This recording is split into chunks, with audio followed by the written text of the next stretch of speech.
afternoon, everybody. Welcome back. Welcome back to Mythgard in Middle-earth. My name is Corey Olsen, the Tolkien professor, joined as always by my friend Gryfflet, who is just been standing here tapping his feet.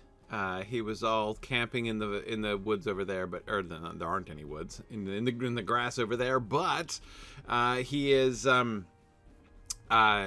he's just eager to get back to the lighthouse and finish up here in Dor-en-Ernil. We thought we were done last time. I think we thought we were done last time. But it's been a long time. It's been several weeks.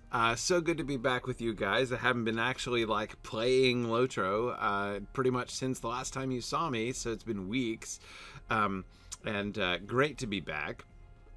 So yeah, let's see if we can finish up, because as I recall, we were I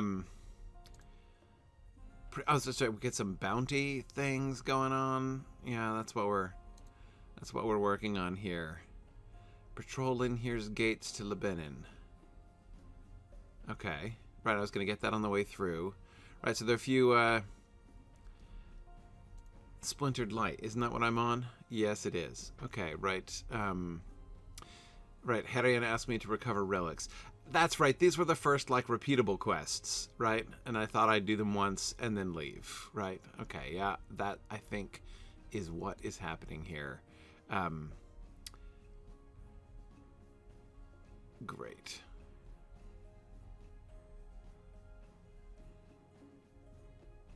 Oh, wait, and there's that one, too? Wait a second. Oh, there's the I gotta go back to the beacon on the way too, also. Okay, all right.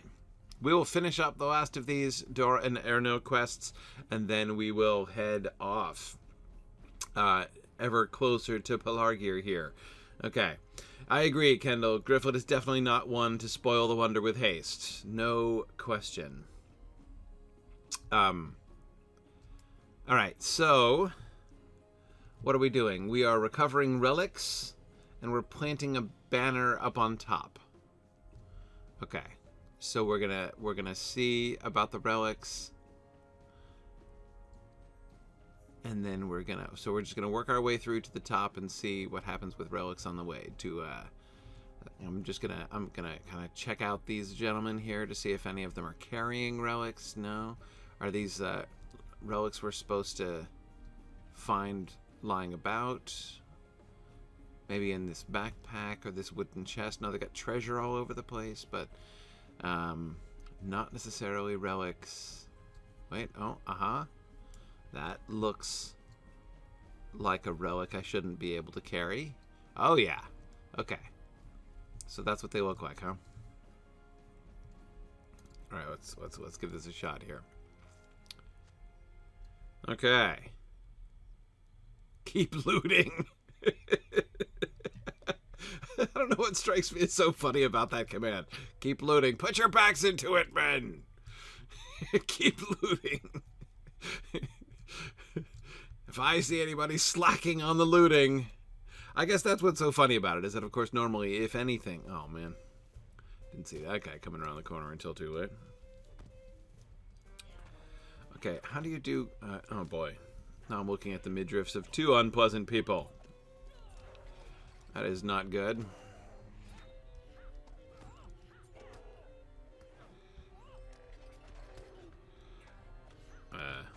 Who are you? My death will be swift, will it? That's a lieutenant.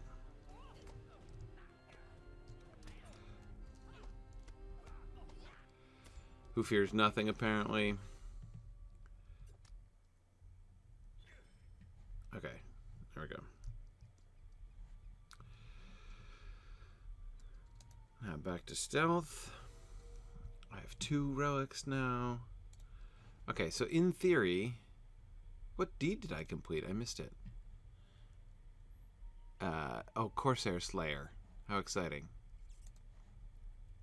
Did I get advanced Corsair Slayer? Bet you I did. Okay. Look at that. You know, when Gryfflet's fulfilling a Slayer deed, it must be just about time to leave the region. Okay, so we're looking around. There's another one.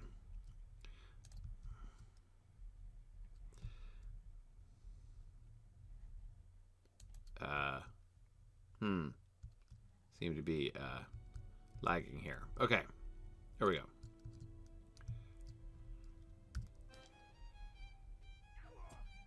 Oh, he interrupted me. And these guys were unfortunately placed.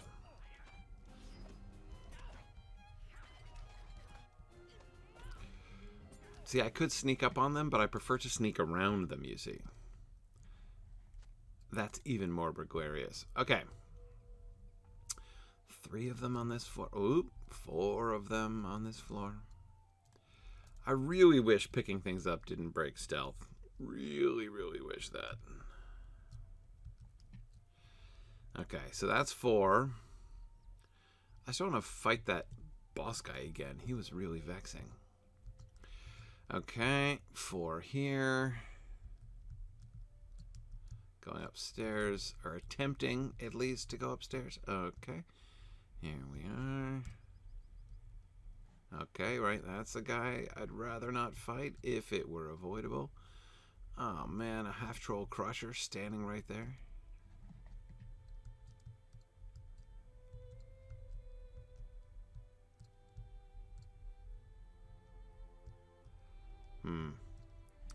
Yeah, he's going about a pretty narrow circuit. And I got 2 relics right here next to this dude. Okay, I'm just going to wait for him to get past. I think I'm going to have to take this guy. Mr. Crusher, could you come over here? There we go, thank you very much.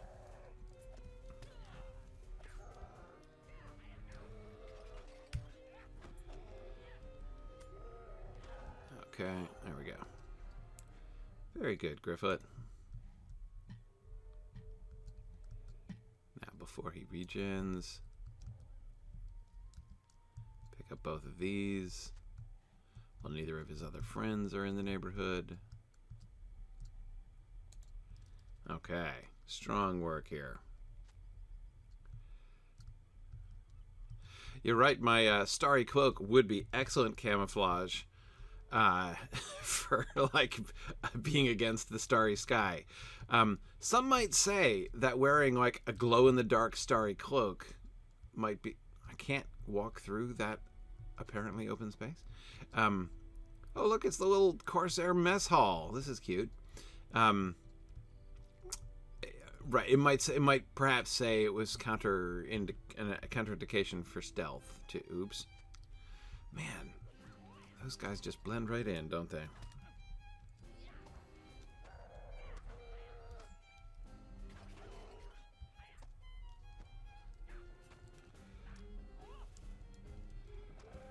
Okay. No problem. Those guys aren't so bad on their own. It's only when they pile in when you're fighting a boss that it gets really awkward. Okay. Alright, so I think I'm... What have I got? What, one more? Yeah, I do. I have 1 more left. Maybe there's another one on the roof. I bet you there is. Then I can plant my flag, get the last one, and then we'll be good. There. Oh, no, this is... Yeah, there we go. So here's the flag planting. Wow. I was carrying that banner in my pocket? And the pole? Okay. You know, Gryfflet's carrying capacity just never ceases to amaze. Okay. There we go. Woo. Stealth in the nick of time. Now. Let's try something. Hey, that worked. Nice.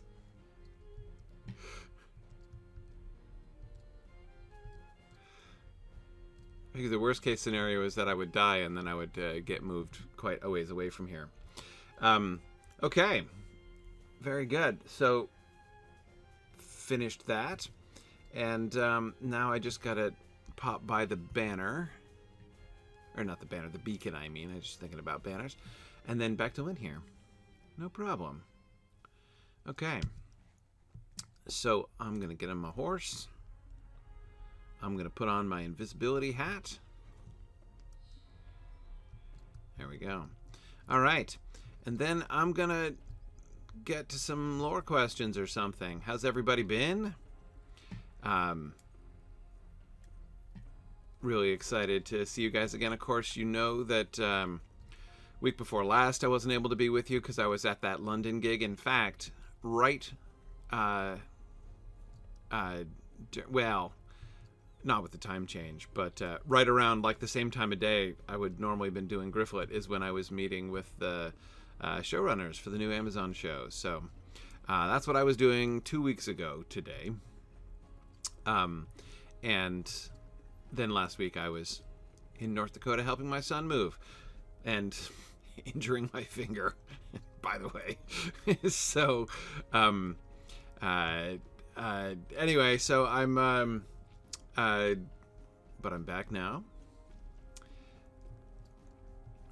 Yes, we did, Zach, go up to Oxford. That was a lot of fun. I've been to Oxford several times before, but it was a neat tour that we got, and I will admit they got us into some pretty fun places that I had never been able to see the inside of before. So that was really fun. Exactly, Drousnick. I am currently Corey of the 9 functioning fingers. That is absolutely true. Okay, just checking on my progress up the road. Okay, let's see. Whoa. All right.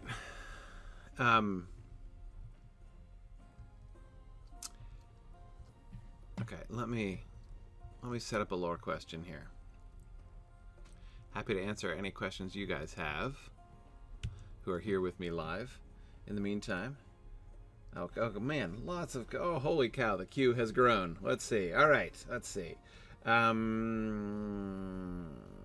Okay, hang on. Let me get back to that question that I've tried to answer several times and never answered. So, Tim Duff had asked, does Providence foresee Boromir's fall, but know it will be for good, or does Providence respond to Boromir's fall with counteraction? Okay.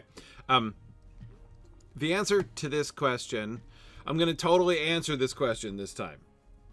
I really am. I've started, because it takes a lot of explaining, this one. But it's all about the nature of Providence, ultimately. So the concept of Providence, of course, I'm thinking primarily of Boethius's definition of Providence. And the definition of Providence is basically God's plan. So God is all-knowing, right? So God knows everything that's going to happen. And God's knowledge of the future and his provision for that future, right? The entire plan of God, which encompasses, things happening, all things happening over time as well. Oh wait, hang on, I forgot my invisibility hat on. I can just ride straight through the middle of town here. What is anyone going to stop me? Except I'm on a warhorse, so my warhorse might stop me, especially if lag kicks in at the wrong moment. No problem. Going around town. That's what I really meant to do anyway. Okay, no problem. Back on the road. We got it under control. Anyway, okay, so I'm going to take a left at the next intersection. Okay, so Providence. Providence is the plan of all things to come. So, by definition, Providence takes into account all of the things that are going to happen. So there's no such thing as Providence like having to make contingency plans, because like God knows what's going to come. And it has been accounted for in Providence. So this is, in a sense, Providence is it's the fate part of the fate versus free will issue, right? The fate versus free will issue, which Tolkien was very interested in addressing, and I think that, Tolkien depicts the relationship between Providence and free will as interestingly as anybody that I know of in fiction. All right, hang on a second. We gotta be... Oh, wait a minute. All right, hang on. Where's that beacon? Don't you hate it when you misplace a beacon? Okay, now here's the... This is the Beacon Hill, isn't it? Yes, it is. Okay. And what am I just supposed to... Defeat the War Master. Oh, right, because I got everybody but the War Master. That's right, I'm remembering now. Okay. He's probably up on top of the hill. Has anyone seen a War Master? Boss around here? Is he up here? Is him? Yep. Okay. Anyway, so yeah. So as I say, Providence takes into account all contingencies. So the way that Tolkien depicts these things is that their choices matter, right? People's choices really do matter. But look at this guy running back and forth trying to figure out how to get to me, but he can't.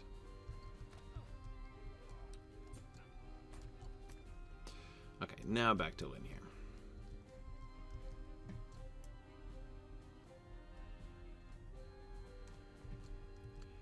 Okay. And then at some point I should be able to put my invisibility hat on. There we go. Now everybody's happy. Except when I am about to run off a cliff because I missed a turn on the road. Okay. Oh yeah, I see. The road went down and I went up. Not good. Okay. And there we go. Okay, all right. Okay. So when it comes to Boromir, yes, Providence knew that Boromir was going to fall, but that's the thing. The whole concept of Providence, the key to how Boethius solves the providence and the fate in free will issue, right? That God's form, and basically the question is like, if God knows everything in advance it's going to happen, then are our wills really free? Because like if God knows with 100% certainty that we're going to do this thing that we're going to do, then we're not really free to choose, because like there's 100% chance that we're going to do that thing because God knows it's true, right? It's like a fixed point. Everything is a fixed point, and so therefore we're not really free. And Boethius debunks this by saying, look, God's knowledge is just knowledge, right? He's not causing it any more than like when you are like, if you're sitting in a park, right, on a bench, and you watch somebody come walking in and sit down on another bench across from you, right? There's a 100% chance that they're sitting on that bench, but you didn't cause them to sit on that bench, right? They chose, right? And it's God's vision is just the same. The problem with foreknowledge, the logical issue that people get into, the crisis begins with the concept of foreknowledge. Like if God knows 100% what you're going to do in advance, like before time, then that's the problem, right? But Boethius says God doesn't work that way in time. The mistake that people make, the reason this seems like a conflict, is that the reason this seems like a conflict is that we imagine God to be restricted in time the same way that we are, right? So that he's in the past. Oh, hang on, that's just not the way. So that he's in the past, and he is looking forward and knowing in advance what we're going to do. And Boethius says, there's your problem right there. That's not how God is related to time at all. God doesn't exist within the flow of time in that same way. God sees all times equally. Oh, that's all I had to do. Ride through the gate, confirmed it's not under assault this time. Okay. Oh, wait, hang on a second. And I'm supposed to talk to a dancing guy? How did I not remember that? Let's see.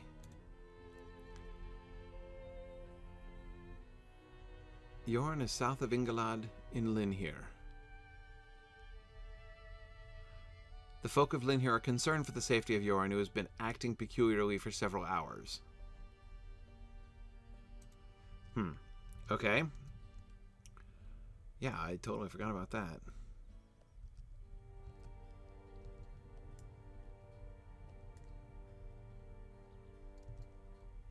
Oh, he's not over here. Hey, is that guard there looking for the body in the river? I still want some resolution to that instance, by the way. Okay, no. No, what? I'm supposed to carry on patrolling. Okay, I'll carry on patrolling. All right, getting there. So yes, so since God is not restricted in time, then God's knowledge is just knowledge of the same kind of knowledge as when you're looking at the person sitting down on the bench across from you. That God's knowledge does not cause the actions. He's just watching the choices that you make. But, oh, have they? Am I meant to do something about that? Yes, I am. Okay. Hey, Corsairs who have climbed into Linhir. Shame on you. Ooh, nice purple turban, though. Well, you gotta crouch down a little bit more if you want to crouch down to avoid Gryfflet's attention. How many of these guys do I have to get? 3? No problem. Well, there are 3 of them, so I guess that makes some sense. Yeah, anyway, so that's like a really short summary of Boethius's argument. And these things seem fairly clearly to be in force in Tolkien's world, essentially. So, from that perspective, with Providence, yes, Boromir's fall would have been foreseen.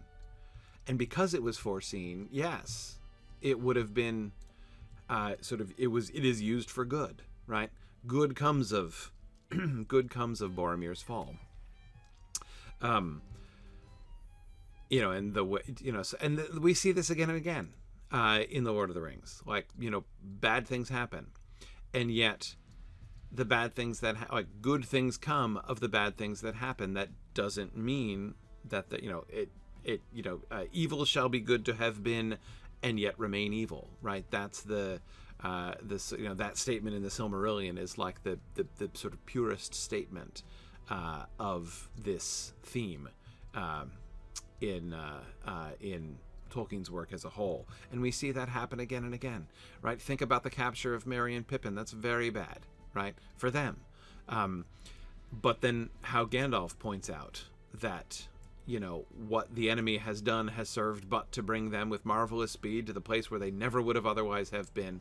So if Merry and Pippin had not been captured by orcs, that turns out to be uniquely beneficial, right? To the entire, to like all of Middle Earth. And that is exactly how Tolkien continues to depict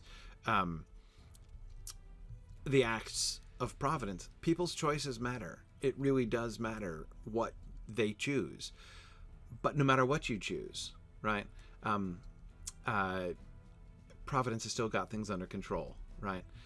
It matters, but you're not going to be able to change the outcome. Nobody can change the music in Iluvatar's Despite, right? They can't they can try to wreck it, but they can't wreck it. In fact, oh man, no, I'm not going to go to that guy's bounty quest. Okay, oh no, it's the other side.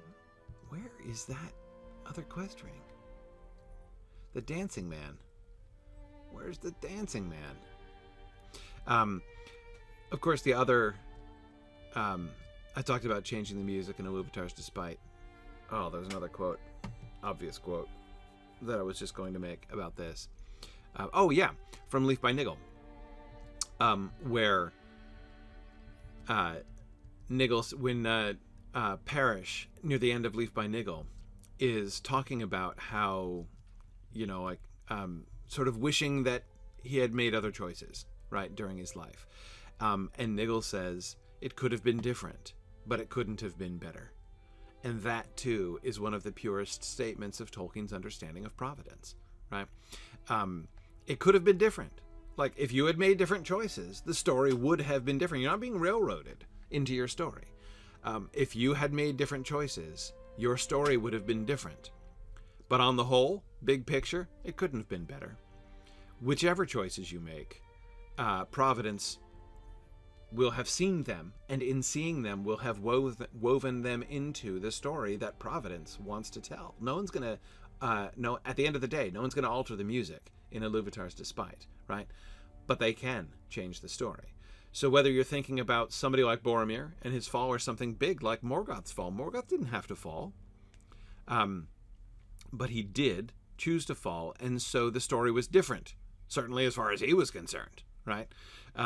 The story of Iluvatar's creation would still have happened had Morgoth not fallen, but Morgoth's role in it would have been very different. So it would have been very different for him, right? And his outcome.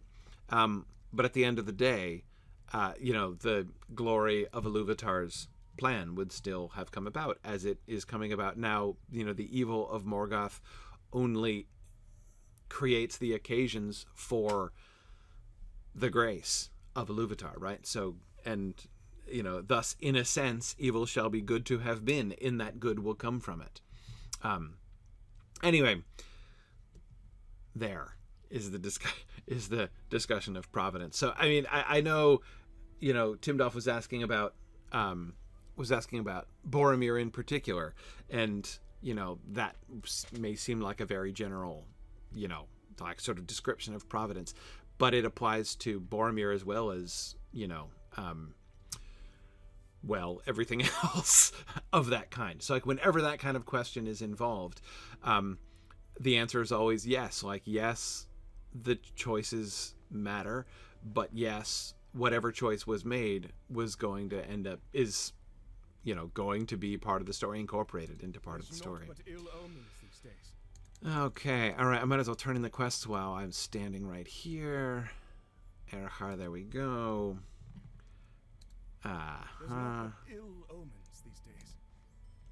in filth. I'm not doing the roving quests. Thank you very much. This darkness is a weight on my Yep, I succeeded in blinding the enemy.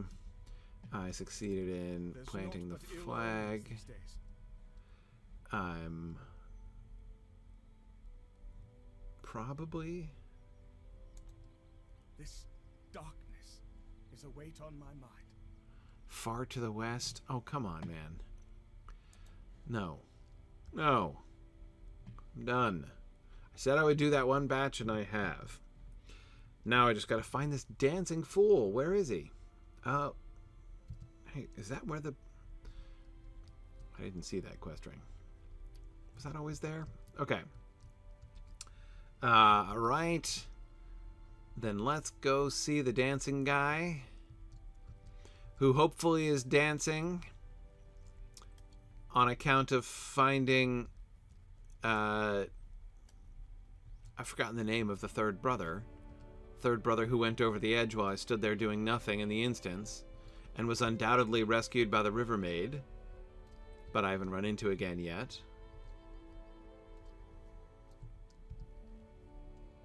Wait, hang on, did I miss him? Where'd he go? Where is this dancing dude? He's on this side of the river?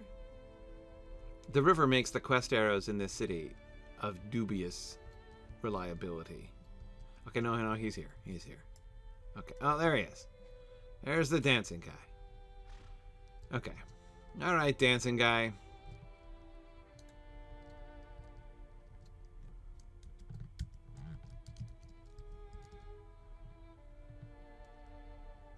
I gotta commune with the dancing guy here. Maybe he'll only talk to somebody who's doing his dance. Okay, like this, Yoran. Welcome. The winds of hope are blowing. Okay, this is great. There's no need to look so crestfallen. Do not concern yourself with the shadow that covers the sky, for it cannot last forever. The winds of hope are blowing. Hey, I like the cut of this guy's jib. Your puzzled expression prompts Yoran to dance even more vigorously, despite his age. When you offer him a stabilizing hand, he shakes his head. No need, friend. I will tell you what has caused the years to drop away from old Yoran, if you will listen. I sure will. Oop. Okay, oh, hang on. Sorry, we're listening now. His smile grows wider than ever.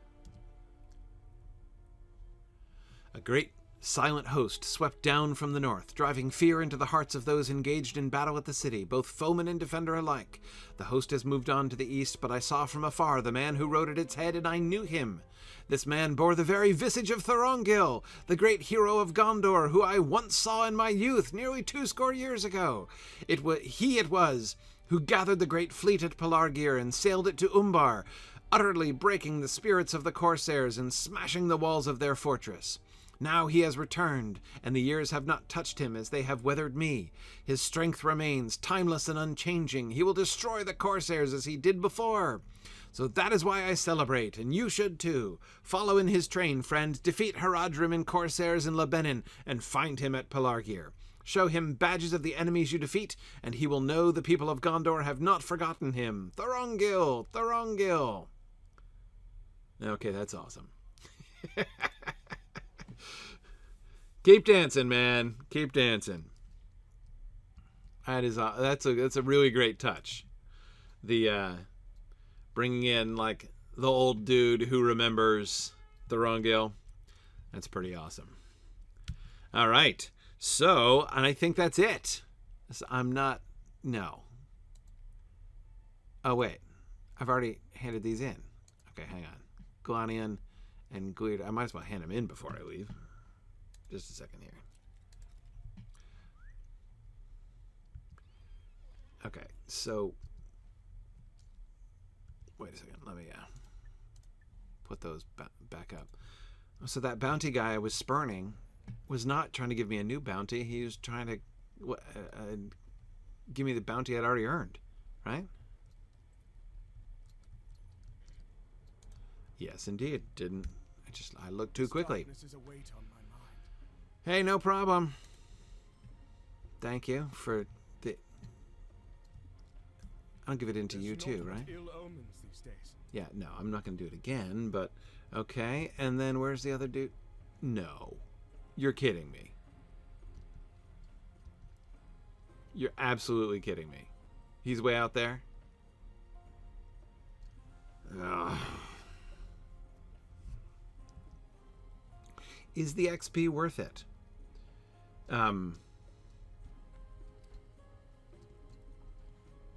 Yeah, I'll answer another question.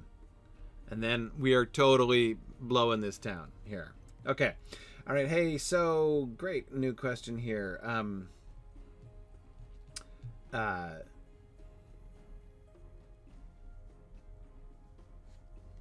Great. Okay. So Tomas, I'll answer your question and then I'll see if I can get to Tony's question. Oh, you're right. I am over-leveled for this area. Am I over-leveled for the next area? I don't think so, am I? It's fine. It's fine. I don't need it. My only reward is that justice has been done. Okay. Let's head off. I'll still answer a lore question, though. The name Iluvatar is related to the English Allfather. Yeah, that's just what it means. Iluvatar.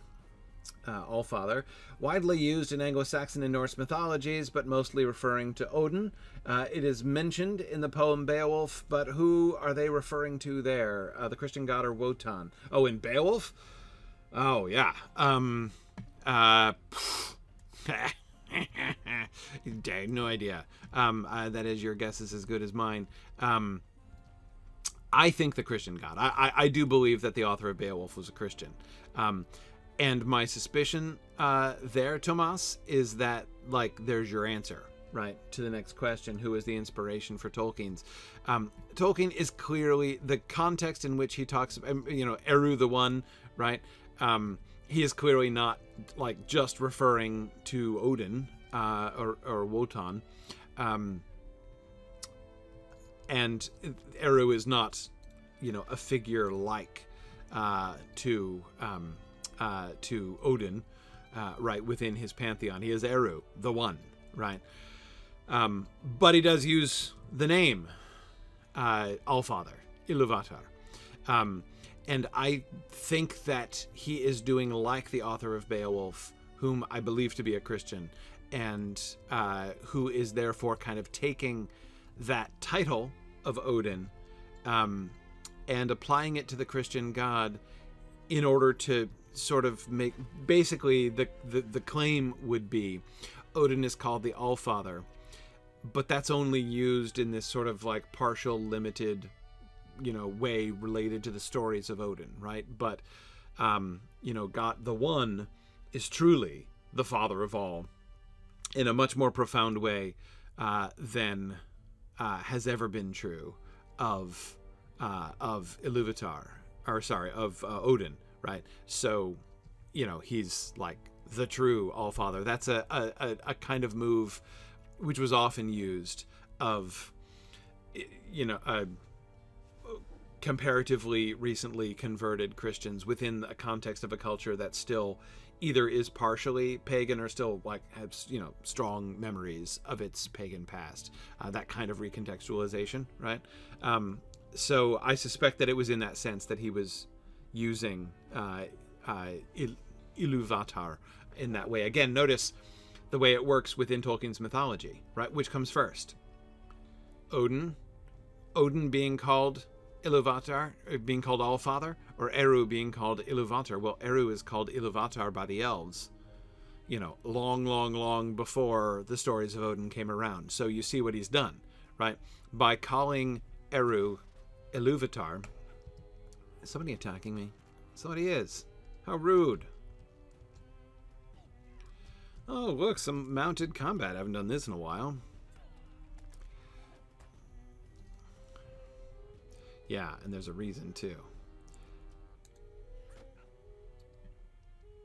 Mounted archers? Not interested. Anyway, okay. So you see what he's done. By calling Eru Iluvatar, he has seeded it, right? He's planted the seed, which suggests that the stories of Odin are just echoes and memories, right?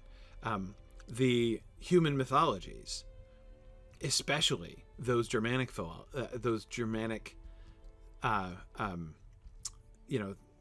theologies and mythologies, have been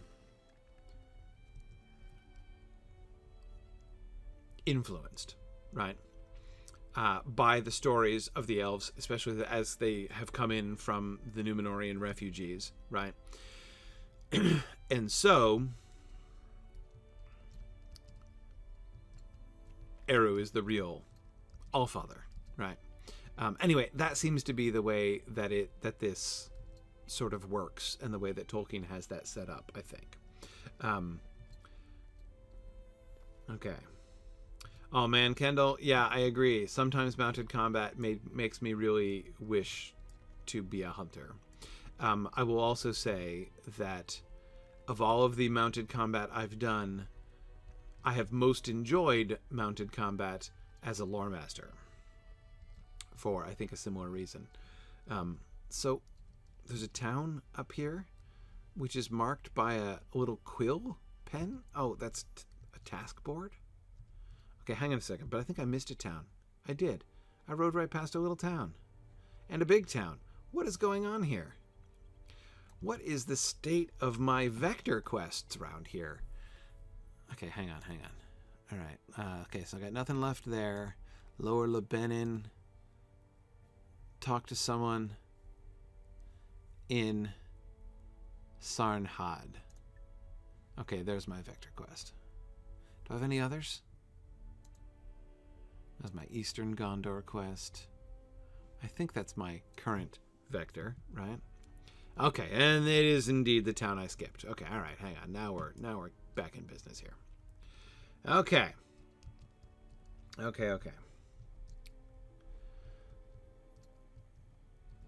Let us head back over there then. Okay, hang on a second. Quick. Tony was asking, is it possible that the reason that the Last Alliance is still called that is because it didn't really end with the Second Age, at least in the north, since the elves fight with Arnor many times, as well as fostering the chieftains of the Dunedain? Could it be even said that the Fellowship of the Ring is the last and final act of the Last Alliance? I think it's possible to kind of carry it on sort of metaphorically like that. I don't think so, though. It's called the Last Alliance, not exactly because this is the last time that humans and elves shall ever work in concert together, right? That's not the point. It's going to happen, here and there at other times. The reason it's called the Last Alliance is because of the fading of the elves. It's the last, again, it's not the last act of cooperation, right? It's the last alliance between two equal political powers, right? Gil-galad, High King of the Elves, Elendil, High King of, the Númenóreans, the High King, essentially the High King of men there in Middle-earth. The two of them with both of their armies on equal footing, joining together in an alliance to fight a war against Sauron. That's not going to happen again, because the elves don't have armies in the same way. Like there aren't as many of them. That's why it's always associated with the firstborn decreasing, right? There shall be no alliance, not because the elves are never going to agree to work with men again or vice versa, but because if they do work again, they're never going to work again like that together. It's not going to really be an alliance in the same way. So again, it's about the passing of the age. That sort of thing will never be able to happen again. That's the sense in which I think that concept of last alliance is given there. Okay. Will we ever see the sun again? You come to us in troubling times. The people of Lebennin are beset from the coast, and soon I fear that all of our land shall fall to the Corsairs. We have fallen beneath their notice for the moment, but I do not think it long until their attention turns to my people. The darkening of the sky has left my people baffled and frightened, and we left our lanterns cold when we heard the passing of a great force nearby, lest they discover our homes. Now we must cut through this gloom and bring hope to our people, especially the young. One as well-traveled as yourself would be of great help in that regard. Happy to help. What can I do? What am I meant to do? Light lanterns. Okay. Sure. Modest work, but Gryfflet is never been above doing errands. Lamplighter, I shall now add to my resume. Yeah. Oh, interesting. Yeah, I see. Hang on. Right. So what are the levels of these quests? 100. Okay. Yeah, I should freeze here. Well, get up a little further. I'll try to freeze before I get to 105. I'm cool with being 4 levels ahead.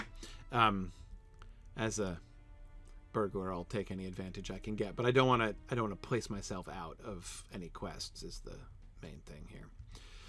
I don't like to be fully 5 ahead. 4 is fine. Okay, anyway, but I was just looking at somebody was asking, oh yeah, Exile King North was asking, what do I think of the video someone made of me and the others? Look, man, so there are several issues here, right? I haven't watched it. First of all, I'll tell you, I haven't watched like the Nerdrotic video or whatever. I haven't watched. I heard about it, but I haven't watched it. I know it happened because as soon as it happened, I had lots of people being like incredibly rude and abusive in my social media feeds. And honestly, if that's what happens, like if I get people who are coming and like saying like a crude and abusive thing, yelling crude and abusive things at me, it doesn't exactly inspire me to like pay much attention to the video that inspired them to go do that, right? So anyway, so that's my primary reaction. No, I haven't watched it, but of course it's of a piece with a whole bunch of things that we're seeing. But one of the things that's sort of saddest in that there are 2 things that are sad that are kind of going on right now. One is the number that there are some Tolkien fans who are just like utterly closed-minded about this adaptation, the Amazon adaptation in particular, and the and a lot of adaptations in general, though Jackson seems to be kind of grandfathered in for most people. But whatever. And that's sad. Like, it's sad on their part. Like, it's sad that they lack essentially the imagination or flexibility to like be able to enjoy that. And it's like, it's fine. Like, they don't have to. You know, we all have the books, and it's fine. There's no, you don't have to enjoy adaptations. But I say it's sad. It's a loss, because there are some really fun opportunities, and your enjoyment can really be enriched by, you know, watching and thinking about these kinds of things. It can really be cool. So it's kind of saddens me a little bit that they're not going to be able to enjoy that. But so that's one issue. But the other thing is that there's this whole class of professional trolls going around, and I don't get it. Like, I don't understand what kind of leads you to that sort of life, right? But there are clearly people who are going around. They're not actually Tolkien fans. These are like professionals. I don't know what they do. Does somebody pay them? I don't think so. But I mean, like, it's just their hobby that they go around from fandom to fandom, spreading hate, right, and trying to convince everybody that like Tolkien fans are deeply divided. Tolkien fans aren't deeply divided, right? Almost all like Tolkien fans that I know are like, well, I have some misgivings about the show, but we'll wait and see. And then there are these like professional trolls out there who, for some reason, are motivated to say, oh yeah, no, like, you know, Tolkien fans really hate this. No, they don't really hate this. Just the professional haters do, and people. I'm supposed to calm the children. Great. Okay. Yeah, the sisters sent... Actually, that's totally true. The sisters did send me. So, yeah, that's great. Oh, hang on. You're not a child. I'm supposed to go... Let me calm children. I'll be right back to you, Ms. Okay. Don't worry, kid. Just another cloudy day after all. That's it. Just another cloudy day. I like that.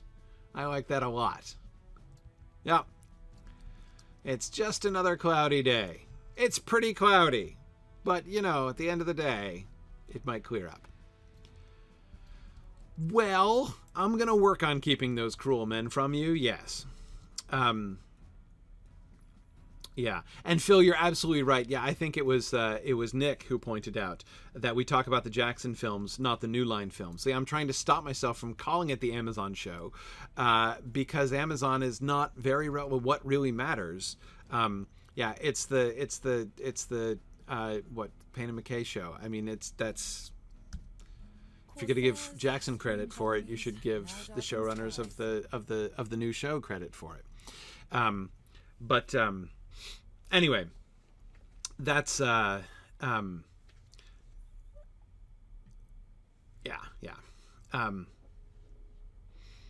So anyway, I try to be, I believe in, open and free discussion, and I'm ready to talk to people even if they're hostile. But like people who for whom hostility is just their hobby, going around trying to spread unhappiness. Like, seriously, where do you get off with that? Clearly, some of the people who made angry videos, are obviously kind of envious, right? And I can understand that. I didn't have anything to do with choosing who got invited. But obviously, some people were not going to get invited, and some were, and those who weren't are a little salty, and I can understand that. I mean, I can feel some compassion for that perspective. Hard to respect that as a motivation for attacking other people. A kind of thinly cloaked envy, but that again is not shocking, sadly. Anyway, okay, Bar-Ernil.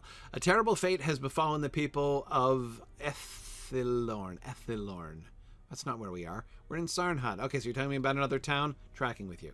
I saw smoke rising from the town against the murk of the sky, and heard the march of the Corsairs and even the fabled troll men of the Haradrim turn towards Linhir. You tell Bar-Ernil of the great battle in Linhir. Oh, yeah. So they have fled then, but to where? Yet still I wonder what remains of Ethilorn. Please search Ethilorn, traveler, if any yet live. I shall see them housed in Sarnhad. Oh, will you? Are you in charge here? All right.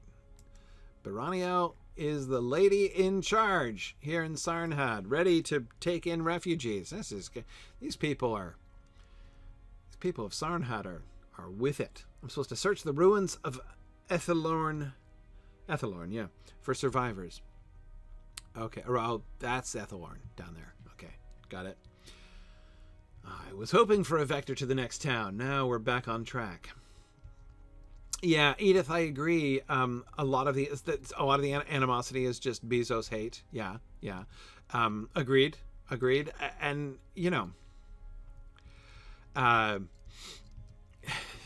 was the CEO of New Line Cinemas a great person? I don't know, right? But did the personal life of the CEO of New Line Cinemas, did lots of people consider that relevant when the Jackson films were coming out? I kind of don't think they did. I get it, but I can't see it as like particularly relevant, really. Yeah, Phil says that we've been so rude about the show. Why wouldn't they invite us, on their junket? Yeah, no, exactly. It's funny. I've heard some people say, well, why didn't some of these other people like Nerdrotica or whatever get invited? And I'm like, why on earth? Like, remember the point, right? This was exactly like an advanced media thing. Right? This has been happening for decades, where you invite media to an advanced screening so that the people in the media can talk about it to people, right? Except in the modern world, there's this whole other class of people, right, who are not normal media, but who are, influencers, right, on YouTube and in various other places, right, TikTok and Twitter and all sorts of places.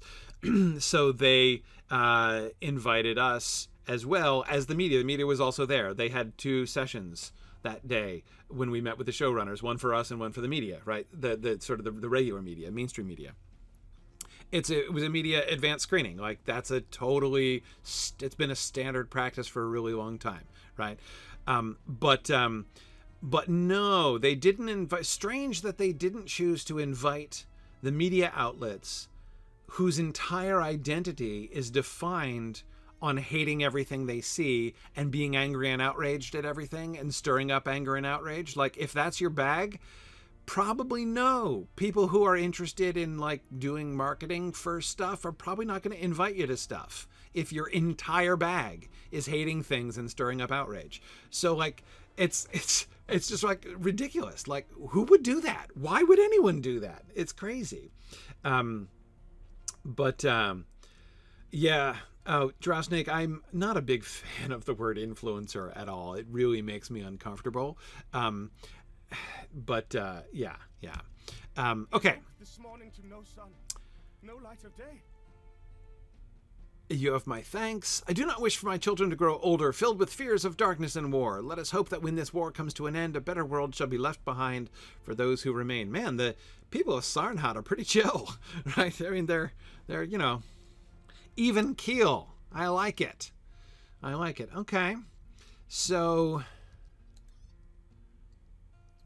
that's it round here, right? Okay, great. We're headed off to explore the ruins of the city on the coast over there. Yeah. Oh, no reason to be sorry for bringing it up, Exile King of the North. I'm happy to talk about it. I'm happy to talk about it. But yeah, Gowan for Life. I mentioned liking the Wheel of Time. Big fan, yes. Have I read any of Brandon Sanderson's other stuff? I have. Some of it. I've not gone around to all of it yet. I'm saving some of it. I'm dragging it out. I think I'm trying to think if there are any. No, I think I am going to say I think Brandon Sanderson is the greatest living fantasy writer. I don't think there's anybody currently alive in publishing who's a greater fantasy writer than Brandon Sanderson. He's my favorite. Of all living writers, he's my favorite. I have not read everything he's written yet because I'm pacing myself. It's okay. 2 things. 1, I'm pacing myself, and 2, I dislike waiting for the next instance. I was really mad. So I read Mistborn, right? And then because I thought that the second Mistborn series was just another trilogy, like the first Mistborn series. So when the 3rd book came out, I thought he'd finished it. So I read the whole thing, all 6, and got to the end, and it's not done. And I'm like, no, I got trapped. I got hoodwinked. but yeah. So anyway, I was yeah, I was trapped. But I'm looking forward to rereading those when the next book comes out, and that's normally, of course, what I do is when the next Mistborn book comes out. Maybe it has. I don't keep close track, but when the next Mistborn book comes out, then I'll go back and reread them all from the beginning, starting with Mistborn and going through and reading up to the new book and that kind of thing. So yeah. Yeah, Gowan for Life. I haven't started Stormlight yet. That's the one I've been holding off on mostly. I've been holding off on that just because, well, mostly just because, like, because I know it's not done yet, and I'm like, I don't want to commit myself yet. I'm gonna get there. I'm really looking forward to it, but I'm saving myself. I'm pacing myself with that. Yeah, we'll see. But I really have enjoyed his completion of The Wheel of Time. I think he's just amazing.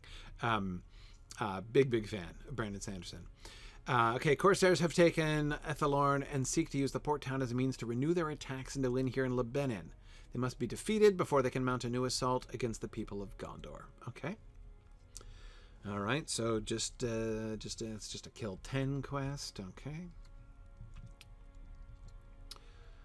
I'm searching for survivors and ensuring there aren't any other survivors in other ways. Okay, so we got pillagers here all over the place.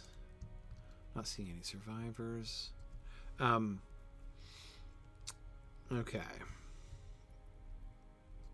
But yeah, I've been thinking about that. I really do think,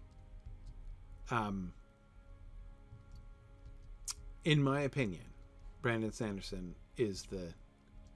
What is that? Is that a crow? A little crabine action here? Guess so. It's ugly. I do think Brandon Sanderson is the greatest living fantasist. Uh-oh. Don't see any survivors yet. I have not read Dahlgren. No, I have not. Now, I say that in some ways, I don't really have a right to an opinion in one sense, in that I have not read very widely. I don't spend a lot of my time reading new fantasy. Like I'm not like constantly going through new fantasy, staying on top of the genre and stuff. I just don't. I don't have time to read I tend to read sort of deeply instead of widely. Rereading is my thing. I reread stuff frequently. So I know a smaller number of books well, is basically what I do. That's how I came to know Tolkien really well.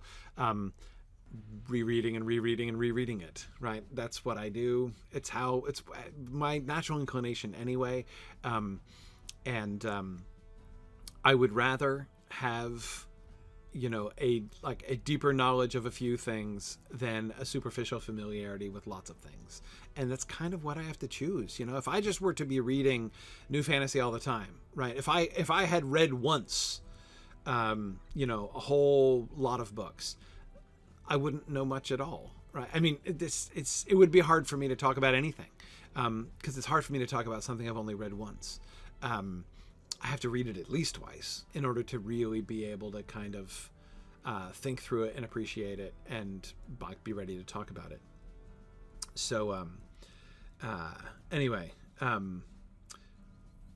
that's yeah. So that's me. And so yeah, there's a whole lot of people I don't know, and I get a lot of recommendations, and I sometimes am able to follow up on the recommendations, but sometimes not. Anyway, yeah. Okay. Let's see. After reaching the docks of Ethelorn, you notice several large Corsair ships docked in the harbor. You should weaken their masts to strand the Corsairs on the coastline. Don't I want to encourage them to leave? But I'm tracking with you here. Let's see. Can I loot this backpack without anybody noticing? Bet you I can. Yes, I can. Great. All right. Weaken the masts, you say. Boy, these Corsairs do have a fair bit of oh, did that guy see me? Gryfflet. Oh, somebody pre-looted this chest. That is so rude. I hate it when people do that. Empty the chest, people. Come on. If you're going to open a chest, empty it. That is just rude. Okay. All right.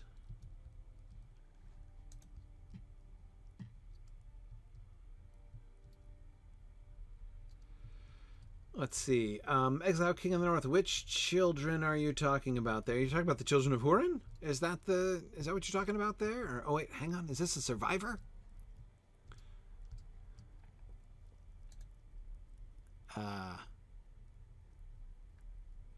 Amrungal. This darkness is a weight on. You're dressed way too drably to be a Corsair.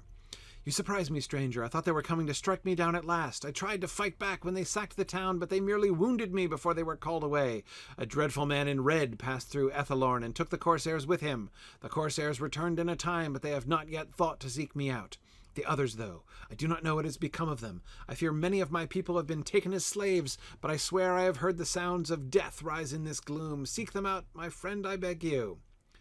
Search for slaves from Ethelorn taken by the Corsairs. Okay.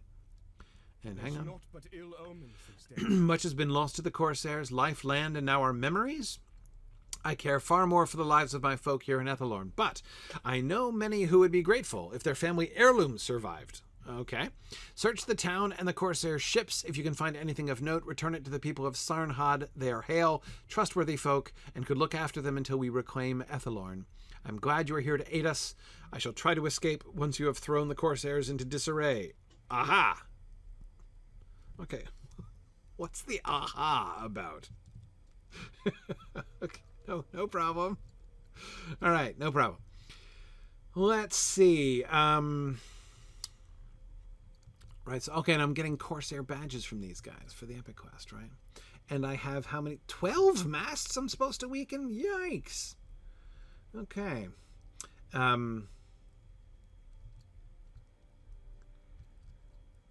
Yikes.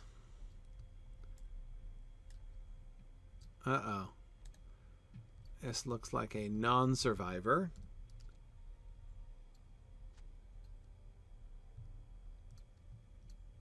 Okay. Oh, so he counts as one of the slaves, even though he was not made a slave? Got it. Okay. Oh, is that an heirloom? Yes. Oh, nice of them to keep family heirlooms in heirloom boxes. This must be a Gondorian thing, right? Is there maybe there's like an heirloom box maker from the region who makes those boxes that everybody keeps their heirlooms in, which is thoughtful, because then everybody knows just what to grab. I don't mean thieves. I mean, you know, people who are trying to help. Oh boy, I had kind of hoped for a setting slaves free kind of quest, but that doesn't really seem to be what's going on here. Oh, hang on. Who are you? Got a pillager right next to an heirloom. Oh, he's pillaging an heirloom as we speak. Not okay. Oh, and he turned around just in time. You didn't make Gryfflet, or allow Gryfflet to make a dramatic speech, Mr. Corsair. Mr. White Pants. What's up with that? Could have at least had a nice, like, shocking turquoise set of pants or something. Or a nice magenta turban, for instance. Okay, there we go. Right. And then how am I meant to weaken masts? I've not found a single mast I can weaken. Is there some mechanism I'm missing for the mast weakening? I thought this was glowing, but it's just flies around the lantern. Okay. maybe the box itself is the heirloom? Everybody collects these boxes? You think? Okay. All right, so I'm supposed to weaken the masts of 12 ships, but none of those 3, apparently. All right. Let's see if I can succeed in finding any survivors, in fact, too. That guy almost woke up, but he's like, nah, I'm fine. Okay. Let's see. Oh, there's an heirloom. Little heirloom action. Oh, that guy's sitting right there. Didn't even notice him. Okay, let's see. Can I... Oh. Well, here I'm trying to cunningly position myself, and they all just notice me, so...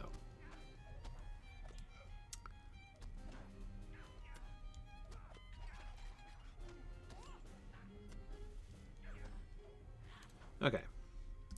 Now I've got the heirloom. Might as well get that chest while I'm here, I suppose. Unless somebody has already looted it. Half looted it. Okay, fine. Empty the chests, people. Come on now. Alright. Uh-oh. This is not looking good on the survivor front.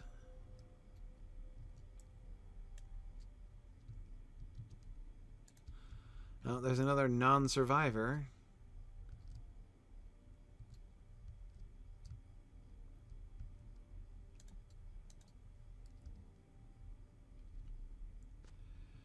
Okay. Boy, this is a depressing quest.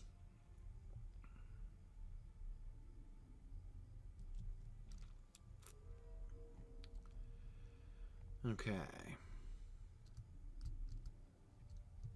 Hey, look, it's a survivor! Woohoo! Ooh, and a weakenable mast. Okay. Good stuff. Hey, look, I've got enough Umbar badges. How many have I defeated? 7, huh? Guess I might as well take this guy, too. Then I can get the heirlooms and the survivor. How many heirlooms do I still need? Okay. Oh, hey, this... So if I weaken both of the masts on this ship, it can... So this is a twofer. Nice.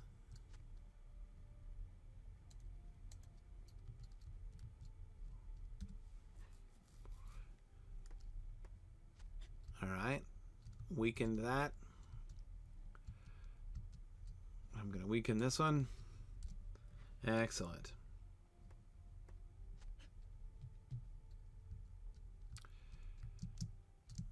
Okay. Alright, enslaved Gondorian lady.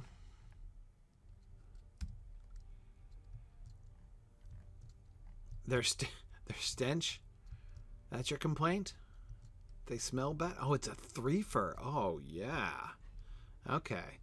So I'm only going to need 4 big ships like this, right? So those other ones are too small. It's I did, you know, those other little ships. I'd like throw them back basically. I only want the big catches. I got you now. Okay. All right. So I've successfully saved 1 living person. Oh, look, there's another living person. How exciting! And ooh, green headband.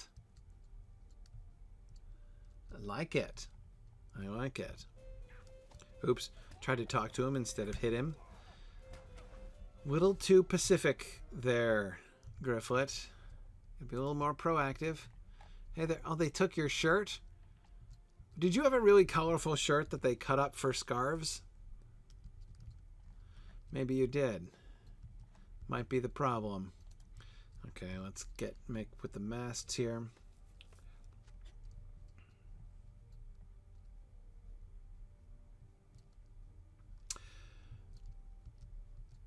Okay. Yeah, got all 3 masts here on this ship. All right, let me okay, Kendall had a question here. In Tolkien's work, Valinor lies in the west, and help generally comes from the west. Whereas in the Chronicles of Narnia, Aslan's country lies to the east. Yet each lie beyond a sea. Should any significance be given to Aslan's country being in the east, or was this just arbitrary? No, it is not arbitrary. Okay, let's see. Of the two, so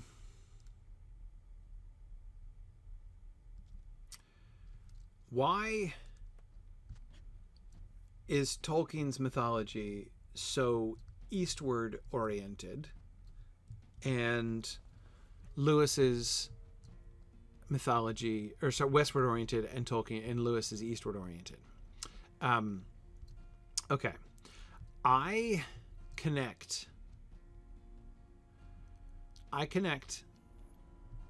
Lewis's eastward oriented mythology with European Christian tradition. That is, Europe.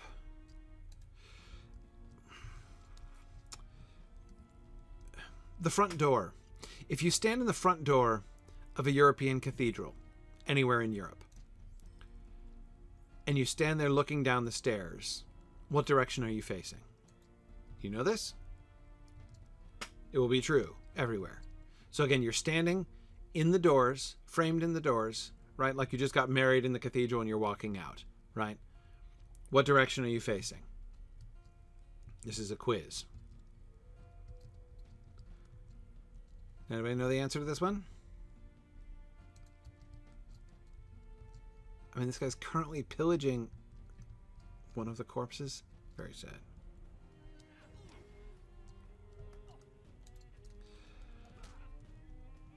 If you're standing in the doors facing out of the church, you're facing west.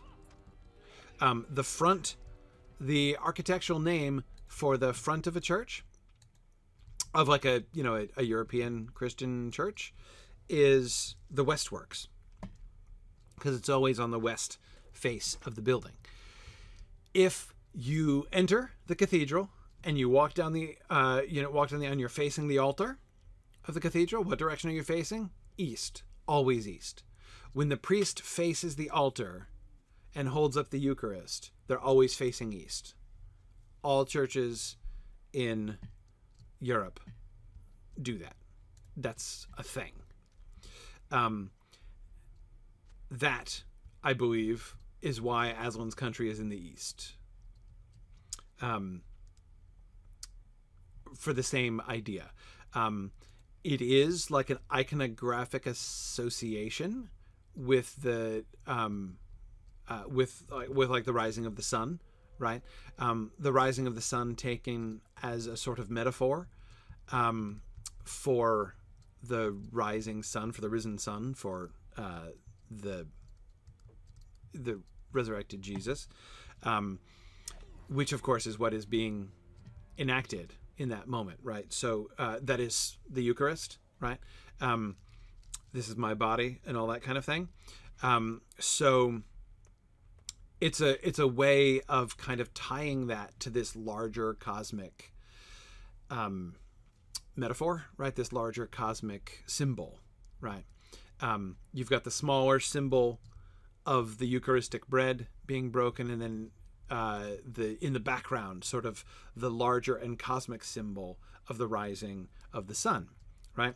Anyway, that's how it works in medieval Catholic tradition.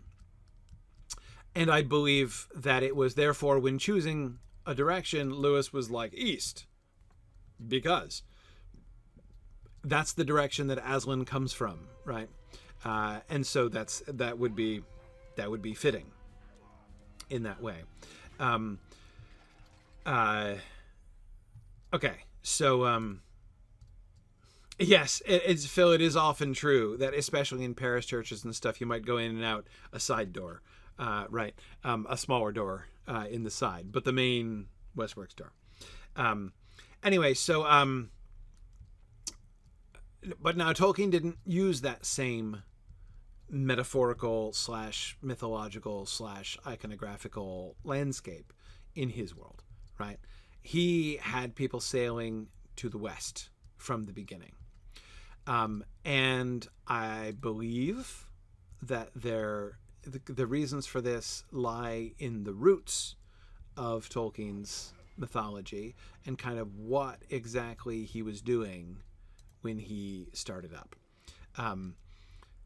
So when he started, he was thinking in mythological terms about the history of England. He wasn't telling, well, in a sense, he was telling the story of the history of England, but not like you might think. Like, how did the island get there? His early stories were very interested in mythology, in what I call the mythology of explanation, right? Like, how did this come to be that way? Hey, I freed some handful of slaves. Although the damage they have dealt to Ethelwyn will not be easily undone, you have weakened the Corsairs' forces in the ruins greatly and provide a respite for the people of Linhir and Lebennin. Okay. Oh, look. And there's a guy attacking me. Okay, so what do I still have? I still have, I think I've killed enough dudes. And that's my last mast to weaken. I've got one more heirloom. Making progress here, making progress. Oh, and there's my last heirloom. Great. Okay, anyway, so as I was saying, he was very interested in the mythology of explanation. The masts will topple when the wind catches their unfurled sails. Ah, won't the joke be on them then? Yes, it will. Okay, back to Sarnhad, back to Sarnhad. Is there... No? I guess I already cleared my Slayer quest. I don't have to go back to that other guy? Okay. Oh, look at this. I'm about to lose my my rep things. Okay. All right. Great. Then I can sneak out of town and ride back to Sarnhad. But back to Tolkien and his westward orientation. So, myth of explanation, as I was saying. How did the British Isles come to be? How did they come to be like the British Isles? So he wasn't telling a mythology of like the people of England. He was telling a mythology of the island, right? And of, its ancient prehistory, essentially. He's making up a prehistory. An elvish prehistory, right? The stories of the elves that were there. Oh, really? Really, the last guy on the way out of town catches me? I can't let him raise the alarm. Okay. Great. Anyway, so those are the stories that he was telling. Now, therefore, in his mind when he began the Book of Lost Tales, right, and therefore first started making maps and things like that, he had a westward orientation, I think, primarily because he was focused on the great ocean is essentially the Atlantic, right? Because of sort of where he was in relationship with that. So the kinds of myths that he was building off of were things like the voyage of St. Brendan, myths of people who went off across, the Atlantic, the stories of going off across the Atlantic, again, from that British Isles sort of orientation. That was the initial conception of his mythology. By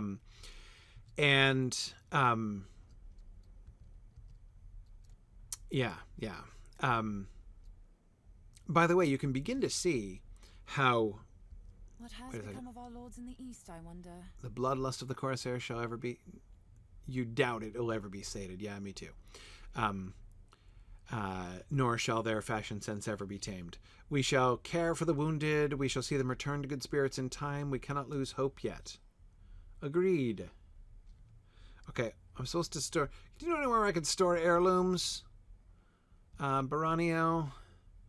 Is there some kind of vault or maybe a larger heirloom box that all these other heirloom boxes could fit inside.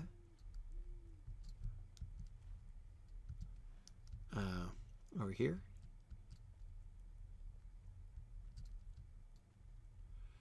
Buy the chickens? Oh, no, wait. Here we go. Oh, look at that. There you go. Just what I was thinking. It's a box for heirloom boxes. Okay. Here we go. Oh, thanks. So will you look after these heirloom boxes? Do they have a bigger box that a bunch of those fit in? This is great. We shall ensure that no harm comes to their belongings. Great. Thank you. Appreciate that. Oh, good. I was hoping you'd have a vector quest.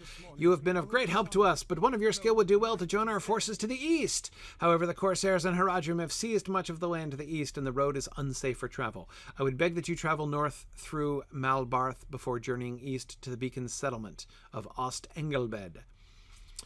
The hearty folk that dwell there can provide you safe passage to the east. Our guards in Ost-Engelbed and Pelargir are all that remain, so your aid could be vital. Go swiftly. Okay, I will. Look at that. Gryfflet just marching across Lebennin here. Okay, he's done 2 towns. But still, he's done 2 towns. So up to the beacon now, back to that town that I randomly visited before. Okay. Phil, exactly. His earliest myths were like Gesso stories, but bigger in scope. Exactly. Yes. So, what was I talking about? Westward orientation. Right. So, the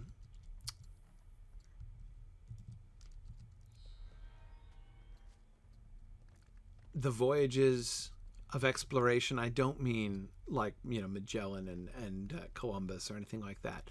But this idea of, sort of the mysterious West that lay, like that was the kind of the mythic idea. Like there's this great ocean, right? And no one knows what is on the other side of the ocean. And there are, so you've got like the voyage of St. Brendan, which is the mystic voyage of this monk who sails off from Ireland across the sea and, sees visions, returns home and describes his visions. Tolkien wrote a poetic version of the voyage of St. Brendan, the Imram. He was very fascinated by that myth and other sort of stories like that. And that was the kind of story that he was kind of working within, right? So there is, in fact, a magical land across the sea to the west. And anyway, because that was the initial frame, his stuff, right, his world is focused westward. So there was less of a kind of a theological grounding and more of a sort of a traditional, the traditional stories he was trying to, so let me back up one step further. When Tolkien began writing this stuff, one of his goals was to give the true story of what lay behind the fragmentary tales. There were kind of fragmentary tales, local stories and traditions around England of the days of fairies, right? The days of the elves. And there were places where there were like memories of things, right? Like traditional stories that said, they're like at certain nights of the year, you can still hear the elves singing on this hill, that kind of thing. Like there's like local stories about things like that. And Tolkien's initial concept was, I want to flesh out the real like stories that underlie these, right? I want to get, there are all these like hints of the the connection between elves / fairies, synonyms in Tolkien's vocabulary, and England, right? So I'm going to tell I'm going to do like this sort of mythological expose, right? I'm going to put together stories that will flesh out all of those details. So things like the Voyage of St. Brendan were really important to him, right? That's one of the very, very suggestive stories. The story of the Irish monk, as I say, who sails off into the West and returns speaking of strange visions that he saw in a strange land that he saw in the West, right? But he doesn't really understand it. He doesn't know what it is.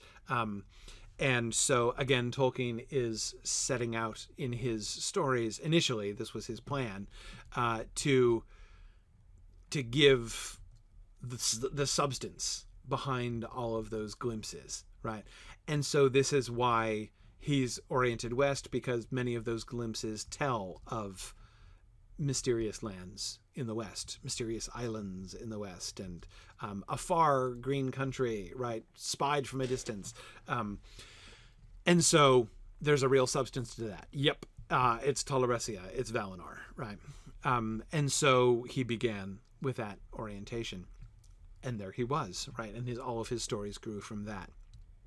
So whereas Lewis, I believe, was thinking in more purely sort of theological terms, right? More purely sort of symbolic and iconographic terms. Tolkien was rooted in traditional stories. Not stories about people, stories about elves, right? The human memories of elves. That's what he was really focused on. And so that's where it kind of came from. Anyway, so that's my East versus West thing with Narnia. That's my explanation of the East versus West orientations of Narnia and This darkness Middle-earth. is Okay. weight on my mind. Yeah, I've come from Sarnhad. I'm glad it has not yet met with a grim fate, as so many others have. I saw smoke rising this morn, but could not tell which of our settlements had fallen to the Corsairs. Not that one. Sarnhad holds strong. There's naught but ill omens these days. I am not certain what to make of your presence here. Am I to be concerned that the war marches closer to our doors this day? Yes, one lone halfling is a harbinger of battle. Or am I simply fortunate to have one as well equipped as yourself to visit our village? No, this is an invasion. You tell that, yes, burglarious halflings are about to invade your city. Consider yourself warned. You tell Barkir of Arianir's suggestion to travel north and then east to meet the other warriors near the enemy's holdings outside Pelargir. Ah, so that is it then. I am afraid I cannot offer you much in the way of aid in your journey beyond a cooked meal and firm bed, but my friends in Malbarth may have yet more to ask of you. You have no jobs for me? Really? There is nothing, howsoever menial, that you would want me to do? And by the way, can I just say, with that purple robe that you're wearing, dude, Barkir, you're in some danger. You are really making yourself a target, because there are many Corsairs who would like to cut up your robe for like headbands and turbans and nasty vests and things. So you are really putting yourself in harm's way. Hello, Malawan. Ooh, look at this. Okay. Corsairs, strange armies, now darkened skies. She sounds full of ennui about that, right? Whatever. Okay, I bid you welcome to Malbarth. If you have made it this far north, the Corsairs must be wary of you. For my part, I miss the bright, peaceful days that were once common in Lebennin. With the darkening of the sky, I do not see how any can be happy. Strange things have been afoot near our homes. Strange things are afoot at the Circle K. And I fear that we will soon be forced into this war. Forced into this war? Weren't you called to action? You know, I mean, who's in charge around here? I would ask you to remain here for a moment if you would seek to aid me. Okay. Are you going to go, like, fetch something, or stay here? What am I waiting for? Okay. Is this what I was waiting for? I'm confused. It's good that you have come to us. The war has brought few ills to the people of Malbarth, but with each passing day, we seem drawn closer to the invasion on the coast. Men lurk in the trees, just beyond our sight. In the dark of this morn, I slew one attempting to pillage my home, and where there is one Corsair, there shall always be more. Really? You took him out? Wow. We are not weak folk, but we are few. If you would aid us in driving them back for even one day more, we would all be thankful. Okay. Defeat scouts. Right. Is she going to join with me? Knock heads together? But I agree, Drowsnake, it is a step up from Dol Amroth, where they denied the existence of the Corsairs. Oh, man. That was so funny. Okay. They might even wear the robe whole. Maybe. It's a little binding, you know, for Corsairs. They seem to like a little bit more freedom. Okay.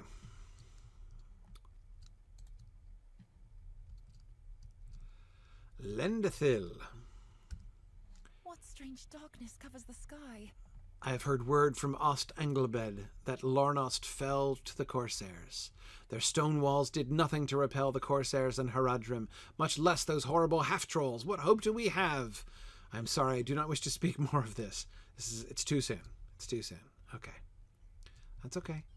So I'm just chatting, and nobody's giving me any errands at all.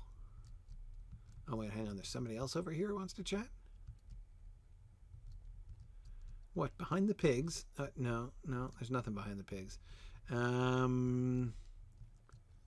Okay.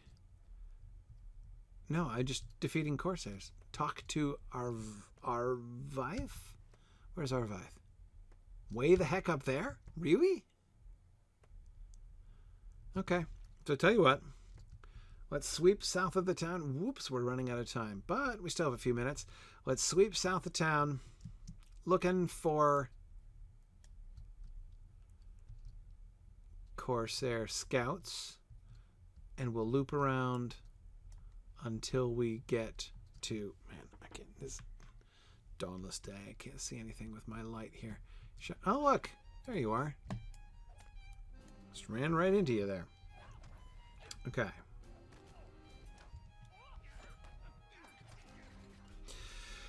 Yeah, well, Phil, it's not that they all wear kilts or anything. It's just, you know, they like the sort of baggy pantaloons, right? I could see somebody, you know, cutting them up for pantaloons. But, yeah. Okay, I think I need to go a little further south than this. Find some Corsair scouts.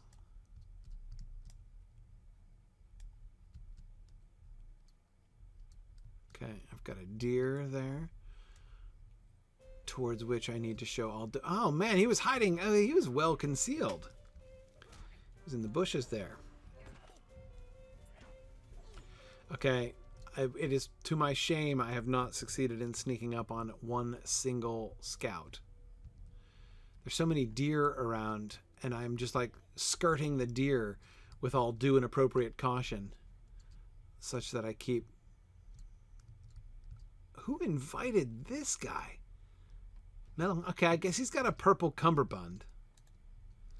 But seriously, that is one lame-o scout.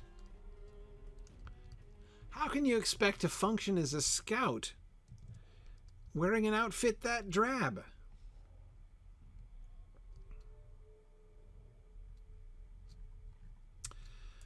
Oh yeah, Ken, you're beginning to suspect that somebody organized this dawnless day deliberately to be inconvenient? I suppose it's possible. Okay. Now I gotta go talk to the fierce lady again, and I can proceed straight to the other person who's enjoying the scenic outlook here. Not you. Let's see, where are we going? Oh. No, not a scenic outlook. Just down by the beach. Oh, down here, huh? Do I get to meet another of the sisters? Do I? Huh? It's... Where even am I? No, it's the same sister. It's the other bank of the same river. Hey, Arvaith. Have you seen my friend Roaming Star? Well met. I refuse to believe our end comes soon. Have even the most devout people of these lands dismissed the tales of old? I will not abandon hope while the sisters still watch over Lebennin. Yep, Roaming Star was like right here watching over. Woo, okay, honoring the Gilrine. I greet you, friend. There is a practice among my people to honor the Sisters of Lebennin with tribute baskets. Oh, I've totally done the tribute basket thing. Many of our people observe the tradition, yet most do not believe as we do. The Sister of the Gilrine has long brought peace to these lands, a certain harmony even amidst trouble. I can think of no better time to pay her tribute than for keeping us from harm on this darkest day. Okay? If you would help me craft a few of our traditional baskets. Oh yeah, I was just finding them before. Now I get to actually make the baskets. I don't know if I can weave one of those cunning swans. Okay, my folk would certainly hold you in high regard. Cool. All right. See, now this is the kind of menial task I was expecting. It has been told that there were once sisters who watched over the lands of Lebennin, each of them inhabiting one of our great rivers. 5 sisters there were, but long has it been since any have shown their faces to our people. The sister of the Gilrine is said to watch over our lands here in Malbarth, and few venture into the forest upriver, for we consider them sacred. In your time at Linhir, did you learn of the sisters?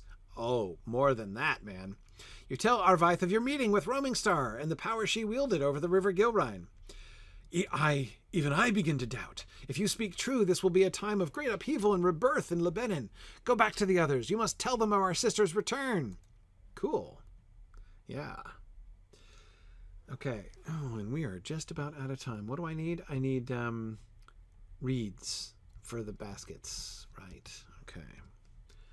Just got to collect some reeds here and then some fine cloth. Oh, and then baskets? Okay. What do I need the reeds for, though, if I'm just going to collect baskets?